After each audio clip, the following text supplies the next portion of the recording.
and they might wiggle around on you while you're working, so that's why Jennifer had you put the strings on, or put the strings together so you can tie the little arms down and legs. And that way they'll hold in place for you. Also, this animal's a little off. You'll notice that it's kind of tilted towards the left. So that's going to make a little tough skinning here, but you'll get better with that with time. So we're going to start on the back, because as you already learned before, the back is going to have thicker skin than the front. And it gives you a little more margin of error. And really, we don't have a cutaneous maximus in the abdominal area, so if you went too deep here, you're in trouble. And there's that opening that Mr. November was asking about, and we can actually see coils of the small intestine there. So they went deep into the peritoneal cavity. All right, so when we're skinning, and this one they got into the neck. I don't know if any of the others are like this, but they also injected blood vessels in the neck by opening the neck up here. All right, so for where you're going to stop with skinning today, or when you get done, we're going to take the skin right down to their ankles. Look for the malleoli. We're not going to skin the genitals because some of the genitalia are skin folds. So we're going to leave a patch of fur around that. Skin to the ankles. On the front, skin to the collar line of the neck. You do not want to mess with this area yet. It's got a lot of big superficial blood vessels, tiny strap-like muscles. It's a really challenging area to dissect. So you want to make sure you've done everything else really before you go there, so you have your technique down. But most of you will not get to the front at all today. You're going to be focusing on the back here. On the back again, ankles, base of the tail. They're rats. We don't need to skin the tail. You're going to take it to the wrists, and we're going to take it right to about the ears here on the back of the neck. Most of you won't get that far. That's okay. Thursday, you'll probably finish all the skin. So another thing to keep in mind, this skin is going to be a lot harder to work with than it was on the chicken. Because remember, they've got a skin muscle, that cutaneous maximus. Just like your little rats are stiff now because their skeletal muscle organs are in rigor mortis, well, the cutaneous maximus is a skeletal muscle organ. So that's going to make it challenging. So pulling up on the skin, you're going to go in as shallow as possible. If you go too shallow, like right here, I just basically gave it a crew cut, who cares?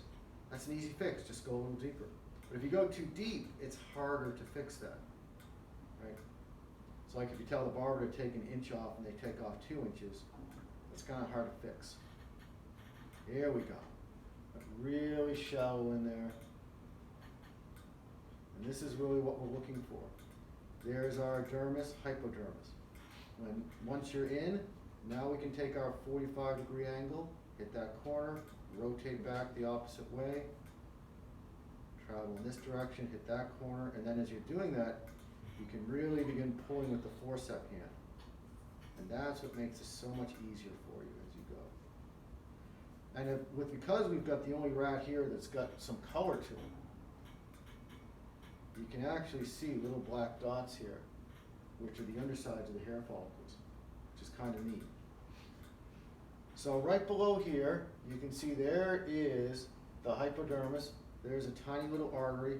And instead of being yellowish like you'd think because of fat, it's kind of a beige color because it's muscle. And that's the cutaneous maximus right there, which is actually making this a little hard to do because it's pulling on the skin, holding it down. See, now here I picked up a teeny tiny bit of that.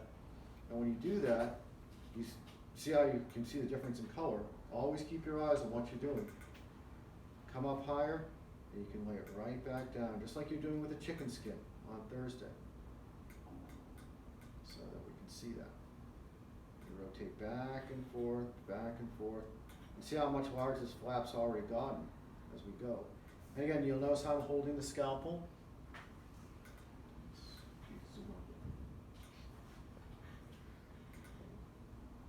Holding it between the middle finger and thumb, guided by the index finger. And again, the blade not at a 90 or a 0 after you make that initial incision, 45. Notice I'm using the curved part of the blade to do the work, not just the point. It's much easier that way. And you'll also notice I'm taking broad, gentle, but still broad strokes, not little tee, tee, tee, tee, tee, tee, tee, which makes a difference because if you do it in a broad stroke, it actually takes less energy for you to do it. All right? So now it's time to get, stop hitting your rep. Now it's time to get started, and we'll come by and help you and critique you and say 45-degree angle. How are we supposed to put that? Tie it down. Yeah, So for those that forgot their strings, it won't be as important today, and I'll go over for those that did bring their strings how to tie it up here in a moment. Until then, why don't you all get started?